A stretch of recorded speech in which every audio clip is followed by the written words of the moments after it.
ये कह के लाइनों को पुकारे शहे अबरार, लो आओ के अब मयान में हम रखते हैं तलवार।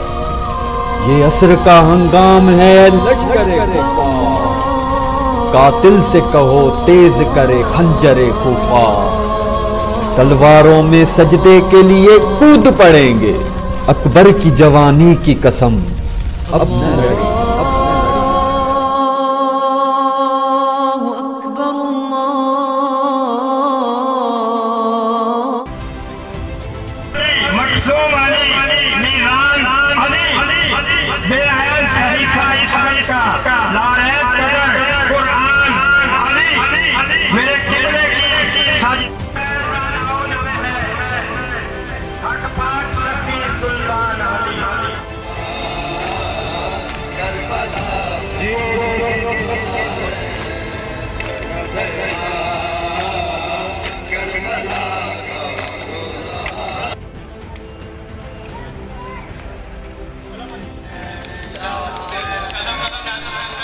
Hasilpur investigation reporter city Hasilpur Toqeer Hussain की रिपोर्ट के मुताबिक हासिलपुर 8वीं मुहर्रमुल हराम मातमी जुलूस मरकजी इमाम बारगाह से बरामद हुआ।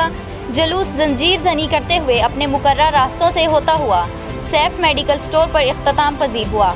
इस मौका पर DPO फैसल कामरान की हिदायत पर SHO city inspector Bilal Qureshi की जानिब से सिक्योरिटी के फुल प्रूफ इंतजाम किए गए, जिसकी कड़ी निगरानी अज खुद करते हुए अपनी टीम में शामिल पुलिस जवानों को अपना फख्र करार दिया और कहा कि इन पुलिस जवानों की बदौलत ही हम महफूज हैं। जुलूस के मरकजी रास्तों पर खारदार तारें और बैरियर्स लगाकर बंद किया गया। इस तरह अल्लाह के फजल से जुलूस बादजा मजलिस इख्तिताम पजीर हुआ। इस मौका पर चीफ ऑफिसर बल्दिया इम्तियाज जोई और इनकी टीम हमावक्त फराइज अंजाम देने में पेश रहे। रेस्क्यू 1122 वापटा city SDO Hasilpur engineer Farhan Hameed, sub division वापटा SDO एलियट फोर्स, सादा लिबास एहलकारान और दीगर जवानों ने अपने फराइज एहसन तरीके से सर अंजाम देकर अपने महकमों का सर फख्र से बुलंद कर दिया।